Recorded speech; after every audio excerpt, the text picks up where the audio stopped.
بسم اللہ الرحمن الرحیم۔ السلام علیکم ناظرین، آپ کا میزبان غلام حیدر کھوکھر امید کرتا ہوں کہ خیریت سے ہوں گے۔ ناظرین، 8 فروری کے انتخابات سے پہلے سندھ کے اہم سیاستدان نے ایک ایسی مثال قائم کر دی ہے کہ دوسروں کے لیے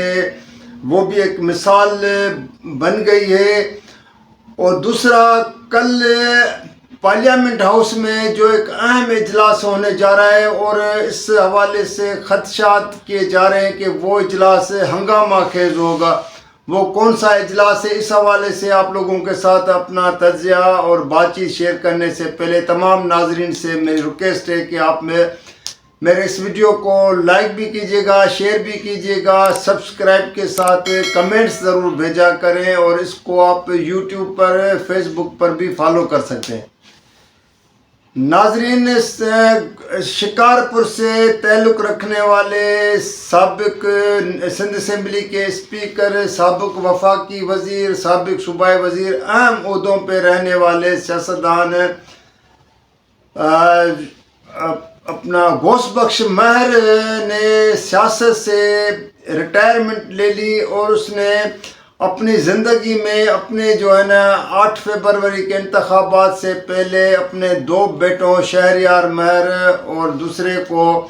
سیاست میں لائے، جو دونوں پیپلز پارٹی کی ٹکٹ پہ کامیاب ہوئے ہیں۔ ایک نیشنل اسمبلی پہ ہوا ہے، ایک صوبائی سے۔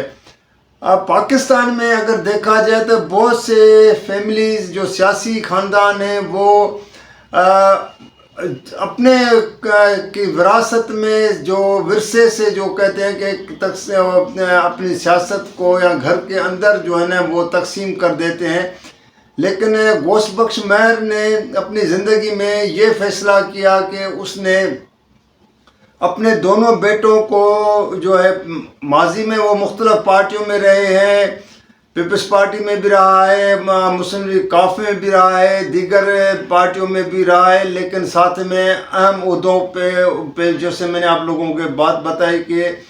اب اس نے اپنے 2 بیٹوں کو سیاست میں لانے کا فیصلہ کیا، دونوں کو پیپلز پارٹی کی ٹکٹ پہ کامیاب کرایا ہے۔ سیاست میں جب بھی جو لوگ آتے ہیں، آپ کو پتہ ہے کہ جام صادق کی مثال ہے، اور بہت سے لوگ ہیں اس وقت 80 سال، 90 سال کے ہو جاتے ہیں، لیکن وہ سیاست سے ریٹائرمنٹ لینے کو تیار نہیں ہوتے، اس کا نام بھی نہیں لیتے ہیں، بلکہ نام سننے کو بھی وہ گوارا نہیں سمجھتے ہیں۔ لیکن گوس بخش مہر کی اس مثال مجھے اس لیے بھی یاد آ رہی ہے کہ جیسے چودھری اعتزاز احسن نے جب پیپلز پارٹی نے 2018 میں اس کو جب کہا گیا تھا کہ آپ کو پیپلز پارٹی کی طرف سے آفر آئی تھی کہ سندھ سے سینیٹر بنایا جائے گا، منتخب کیا جائے گا، تو اس نے اس وقت بھی سندھ سے سینیٹر بننے سے انکار کیا تھا، اور اس نے کہا تھا کہ میں پنجاب سے جا کر سندھ میں اپنا کوئی عہدہ لینے کو اچھا نہیں سمجھتا ہوں۔ تو یہ ایک اس طرح کے کم سیاستدان ہیں، ورنہ تو کہتے ہیں نا کہ گھر بیٹھے اگر کوئی ایک چھوٹی موٹی جاب بھی، نوکری بھی نہیں چھوڑ سکتا ہے، یہ تو بڑے عہدے ہوتے ہیں، سینیٹ کا ہوتا ہے، نیشنل اسمبلی کا ہو، یا پھر وزارتوں کے حوالے سے ہو۔ تو یہ ایک اچھی ایک روایت ہے، اگر دیکھا جائے، اگر سیاستدان اس پہ عمل کریں، اور اس طرح باقی بہت سے اب میں یہاں پہ نام لے سکتا ہوں، لیکن یہ اس نے بڑی روایت قائم کی ہے۔ دوسرا ناظرین، صدر عارف علوی نے کل پیر کو سینیٹ آف پاکستان کا اہم ترین اجلاس طلب کر لیا۔ اب اس اجلاس میں ظاہر ہے یہ عام انتخابات کے بعد سینیٹ کا پہلا اجلاس ہو رہا ہے، اور توقع کی جا رہی کہ اس اجلاس میں امکان بھی ہے کہ اس اجلاس میں ایک تو اب حکومت ماسوائے نگران حکومت وہ کہے گی کہ ہم کسی کے جواب دینے کے وہ پابند نہیں ہے، کیونکہ اب تو وفاق میں حکومت بننے جا رہی، جس طرح بات چیت چل رہی۔ لیکن سینیٹ کا اجلاس اس لیے ایک ہنگامہ خیز ثابت ہو سکتا ہے کہ یہاں پر پی ٹی آئی والے جو اس وقت بھی ملک میں جیسے احتجاج کر چکے ہیں، یا دیگر پارٹیاں بھی انتخابات کے حوالے سے کہ دھاندلی ہوئی، لیکن پی ٹی آئی کیونکہ بڑی ایک اپنے آپ کو جماعت کہلواتے ہوئے یہ دعویٰ کر رہے ہیں کہ ان سے جب یہ بلے کا نشان چھینا گیا تھا، ان کے کینڈیڈیٹس کو کس طرح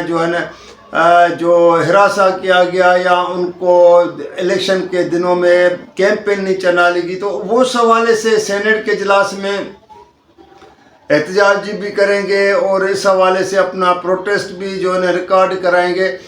دوسرا یہ کہ سینٹ کا اجلاس یہ جو ہے نا کہا جا رہا ہے کہ تقریباً آخری سیشن ہوگا، کنٹینیو چلے گا، کیونکہ اگلے ماہ اس کے 50 سینیٹر ریٹائر ہونے جا رہے ہیں، تو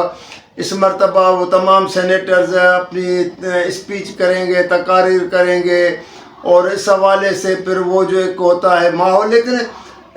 ایکچوئل جو سیاسی حکومت ہونی چاہیے وہ نہیں ہے۔ تو اب سینٹ میں